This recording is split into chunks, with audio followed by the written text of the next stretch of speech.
उस रात चांद कुछ अलग ही चमक रहा था, जैसे वो किसी टूटे दिल को ढांढस बंधा रहा हो, जैसे वो किसी माँ की आंखों से बहते आंसुओं को चुपचाप अपनी चांदनी में छिपाने की कोशिश कर रहा हो। और उसी चांदनी के नीचे बसा था छोटा सा गांव शिवपुर, जहां से इस कहानी की शुरुआत होती है। एक ऐसी कहानी जो सिर्फ माँ बेटों की नहीं, बल्कि त्याग, ईर्ष्या, मोह और अंत में सच्चे प्यार की पहचान की भी है। शिवपुर में रहती थी कुसुम, एक सीधी सादी लेकिन बेहद मजबूत इरादों वाली औरत। उसका पति राजेश कुछ साल पहले एक सड़क हादसे में दुनिया छोड़ गया था, और उसके बाद उसकी पूरी दुनिया सिमट गई थी, सिर्फ अपने 2 बेटों अर्जुन और विवेक में। कुसुम ने अकेले ही दोनों बच्चों को पाल पोस कर बड़ा किया, कभी खेतों में मजदूरी करके, तो कभी लोगों के घर बर्तन धोकर।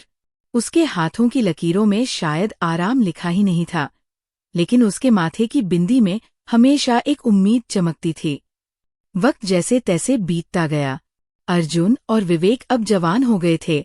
अर्जुन पढ़ने में बहुत तेज था, हर साल क्लास में टॉप करता, और उसके सपनों में बड़े शहर की बड़ी नौकरी थी। वही विवेक पढ़ाई में उतना होशियार नहीं था, लेकिन वो बहुत मेहनती था। माँ के हर काम में हाथ बटाता, खाना बनाना सीख गया था, गांव के हलवाई की दुकान पर भी काम करने लगा था। एक दिन कुसुम गांव के चौपाल पर बैठे हरीश काका से बात करने गई। उसकी आंखों में चिंता साफ दिख रही थी। काका, अब अर्जुन को शहर जाकर कॉलेज में दाखिला लेना है, लेकिन इतने पैसे कहाँ से लाऊं? अगर एक को पढ़ाऊं और दूसरे को नहीं, तो क्या वो सही होगा? उसकी आंखों से 2 आंसू लुढ़क गए। हरीश काका ने लंबी सांस ली और बोले, कुसुम, देखो, अर्जुन होशियार है, उसे पढ़ाना जरूरी है। विवेक भी समझदार है, वो हालात समझेगा। वैसे भी मेरी जान पहचान में शहर के एक 5 स्टार होटल में हलवाई की नौकरी खाली है। तुम चाहो तो मैं विवेक को वहां लगवा दूं। कुसुम ने भारी दिल से फैसला लिया। अर्जुन को पढ़ाई के लिए शहर भेजा और विवेक को नौकरी पर। विवेक ने माँ के फैसले को चुपचाप स्वीकार किया। उसके मन में कहीं टीस तो थी, पर अपने हालात और माँ की मजबूरी को वो भली भांति समझता था। उसका सपना शायद कोई ऊंची नौकरी नहीं था, बस माँ की आंखों से चिंता हट जाए, इतना ही काफी था। 3 साल बीते। अर्जुन अब एक बड़े होटल चेन में सीनियर मैनेजर बन गया था। एक दिन वो अचानक गांव आया और माँ और भाई के लिए मिठाई लाया। माँ, मेरी पोस्टिंग दिल्ली के एक बड़े होटल में हो गई है। अब हम सब वहीं रहेंगे। हमारे लिए एक नई जिंदगी शुरू होने वाली है।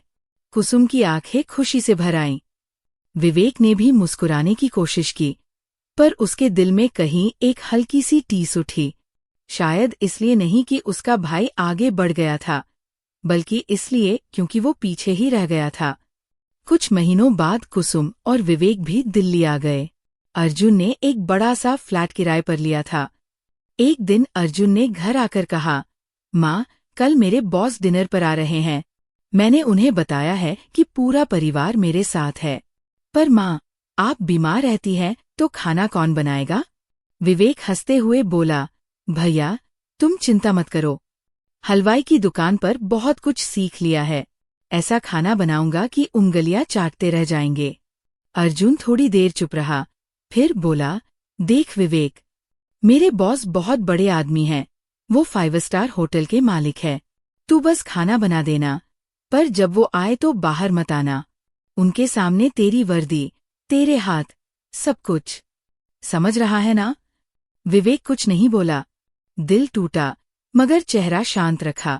उसने खुद को अंदर कमरे में बंद कर लिया और डाइनिंग टेबल सजाने लगा।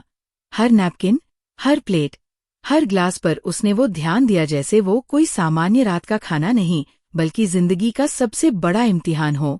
बॉस आए, खाना खाया, तारीफ करते हुए बोले, वाह, ये खाना किसने बनाया?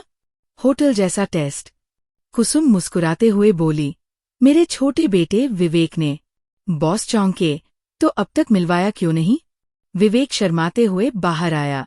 अर्जुन ने झिझकते हुए कहा, सर, ये गांव में हलवाई के पास काम करता था, बस थोड़ा बहुत बनाना जानता है। बॉस ने गहरी नजर से विवेक को देखा और बोले, मुझे एक नए शेफ की तलाश है। क्या तुम होटल में एक डिश बनाकर दिखाओगे? विवेक के चेहरे पर पहली बार उम्मीद की रोशनी चमकी। उसने सिर हिलाया और अगले दिन होटल पहुंचा। उसने जो डिश बनाई, दाल बाटी चूरमा विद इटालियन ट्विस्ट, वो बॉस के दिल को भा गई। सब लोग वाह वाह करने लगे, लेकिन तभी अर्जुन का चेहरा उतर गया। अर्जुन अंदर से जलने लगा था। उसे लगने लगा कि कहीं अब उसके बॉस को विवेक ज्यादा पसंद ना आ जाए, कहीं उसका महत्व ना कम हो जाए। अर्जुन ने अपने ही दोस्त सोमेश से कह दिया, उसकी अगली डिश में नमक ज्यादा डाल देना, ताकि वो फेल हो जाए। पर ये बात कुसुम ने फोन पर सुन ली। डिश परोसने से पहले ही उसने विवेक से कहा, बेटा, इस बार सिर्फ खाना नहीं परोसना, अपने आत्मविश्वास और मेहनत को भी परोसना।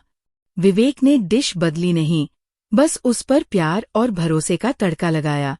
खाने के बाद बॉस बोले, विवेक, क्या तुम हमारे होटल में बतौर शेफ काम करोगे?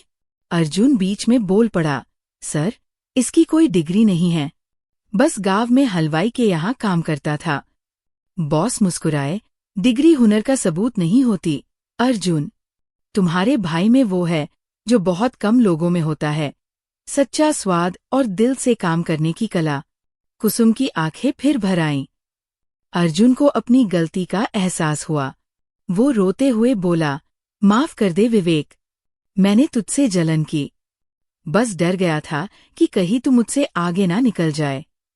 विवेक ने अर्जुन को गले लगा लिया, भैया, अगर आप नहीं होते तो मैं यहाँ तक पहुँचता ही नहीं। आपके सपने ही मेरे रास्ते बने हैं। उस दिन दोनों भाइयों ने एक दूसरे को सिर्फ माफ नहीं किया, बल्कि फिर से एक दूसरे की ताकत बन गए। कुसुम ने उन दोनों को गले लगाया और बोली, आज मुझे अपने फैसले पर फख्र है। अर्जुन को पढ़ाया, लेकिन विवेक को भी कभी गिरने नहीं दिया। माँ का प्यार कभी किसी तराजू में नहीं तोला जा सकता। और दोस्तों, इस कहानी से आपको क्या सीख मिलती है? क्या आपको लगता है कि हुनर और लगन डिग्री से बड़ा होता है? क्या कभी आपको भी अपने भाई बहन से जलन हुई है या कोई ऐसी गलती की है जो बाद में समझ आई? कमेंट में जरूर बताइए, क्योंकि आपकी कहानी किसी और की सीख बन सकती है।